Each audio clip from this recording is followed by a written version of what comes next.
Dear students, let us start the discussion on today's newspaper, that is 29th September 2016. The first article is about revival of an old friendship. So this is related to India-US and India-Russia relationships. The article context is about. Now recently, Russia has conducted the military exercises with Pakistan. And in this, the Pakistan has proposed for the conduct of the military exercises in Pak-occupied Kashmir. But Russia has taken the Indian sensitivities into consideration. And second is, the Pakistan Army Chief Raheel Sharif, he has visited Russia, and the weapon trade of $2 billion is expected to be signed between these two countries. So now, how is this affecting India-Russia relationships? Now, is Russia moving away from India? So these are the questions that come to us. If you carefully observe, the Russia's major exports are the arms and the gas. And once Russia has annexed the Crimea, then the European Union's market has got shrinked for Russia. So the gas to the European Union it was unable to be expected because of the restrictions imposed. Now only the export market left for the Russia is the arms, and Russia is bound to seek the new markets for that. And the second thing is, the Russia and China are also moving close to each other, and there is a defense cooperation which is increasing between the countries, which is more kind of win-win situation, where the China needs the weapons of Russia and Russia needs the goods of China. So in this scenario, Russia and China are trying to counterbalance the United States in Asia, or both the countries want to restrict US out of Asia, and in the process US is becoming close to India, and it is trying to bring an axis against China's growth with India, Japan and Australia. So in the process, India and US, they have become close, and US has declared India as a major defense partner and added to the defense trade and technology initiatives, strategic and commercial dialogue. All these have made India to move close to the United States. Here, if Russia sees that India-US engagement is not against interests, it is well and good. If not, it is the responsibility of India to inform it to Russia. And if you see the India-Russia relations, Russia always stood by India on its stand against terrorism and also with regard to the Kashmir. And India stood with Russia with regard to its role in Chechnya, Syria and also presently with the Crimea. So Russia knows that India is a trusted ally, but India also knows that Russia is a trusted friend. Because United States will never lose its relationship with Pakistan because of its strategic location. So, India has to keep or deepen its relationship with Russia, but India, for its strategic concern, it is trying to diversify its military procurement. And Russia has to understand these sensitivities. If we have to deepen the relationships, the first thing is India-Russia trade has to increase, and it has to be beyond the military and defense equipment. And the second thing is, India has to become engaged with the Russia in various multilateral forums. Now it shall not be considerate about the China. For example, Russia has proposed for RIC forum, but India is wary of the China and participation into this RIC forum. India believes that China is pushing its agenda in the RIC forum.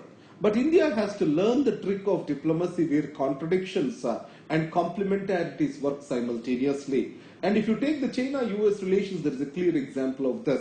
India also is expected to learn this trick. Now coming to the SAARC gambit. Now we know that the SAARC, it forms 1/5 of the total population, but 2/5 of the total global poor, they live in the South Asian countries.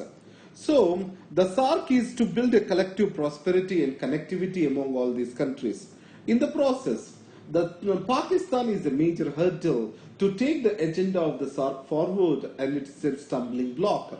So that's why in the last year Nepal summit, India has clearly explained that it will go forward with connecting and developing the nations of the SAARC with or without all its members. It means it is taking up a strategy for SARC minus Pakistan.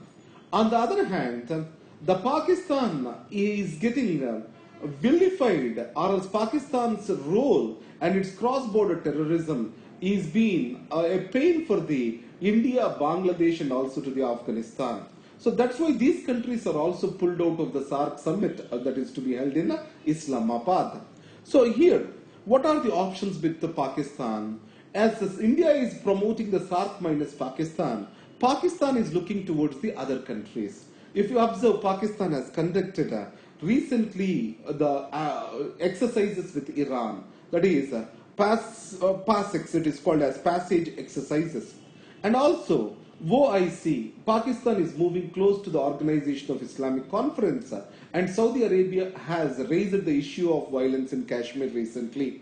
And China is always the all-weather friend of the Pakistan, and China-Pakistan economic corridor is of worth $46 billion, on which $14 billion is already spent. And in any India's action will be counted by the China in United Nations Security Council. So, the Pakistan is going to gain its support from outside the South Asia, and India is going to isolate the Pakistan from the South Asia. This is what the strategy going on. But very objective of the SARC is to fight the poverty. So the India and Pakistan cooperation is very much necessary to take forward the SARC agenda. Coming to the climate change talks. Now, the Paris climate change and India's INDCs, intended nationally determined contributions, these are agreed and signed at the Paris summit. Now it has to be ratified. The cabinet is supposed to give its ratification, then it goes to the President of India. With the President of India, international treaty comes into force in India. Now, India had certain objections initially. India wants the review of the achievement of the target shall be done for 10 years rather than for 5 years. Finally, the countries have settled for 5 years. India also has agreed for that. And India has a huge targets over here, and these targets have to be delivered by 2030, certain targets by 2022. So in this scenario, the states' cooperation and engagement is very much necessary, but the states are not being consulted before ratification of the Paris Agreement. Now, there has to be a prompt reporting about the emissions to the UN General Secretary. So, India has no proper mechanisms on reporting its emissions. And if you see, the targets of India are very lofty, where India aims to reduce its emission intensities by 33 to 35% on 2005 level by 2013. And its energy composition by 2030 has to be in such a way that the 40% of that has to come from the renewables.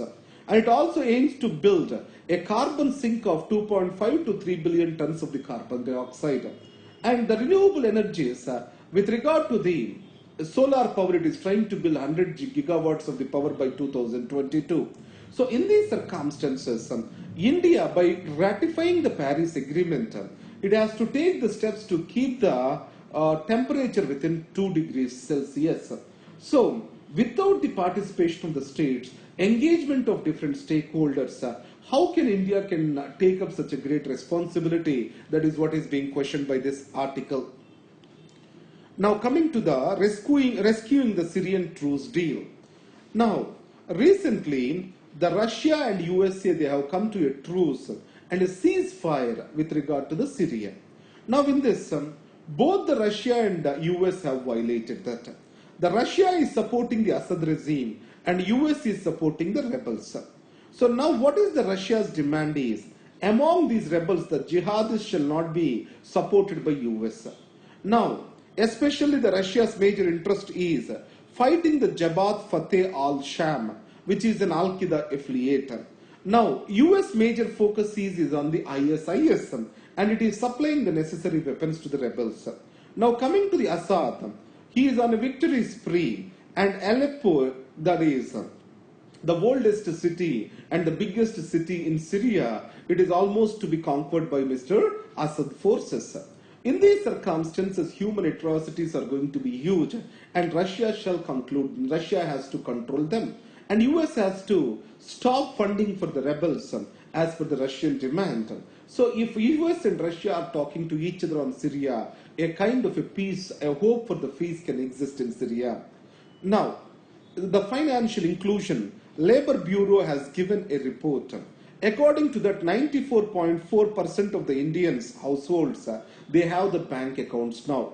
The Janadana Yojana, the Mudra scheme, these are responsible for having this much of bank account or the spread of the financial inclusion in the country according to the report. So these are the articles for today. Thank you very much.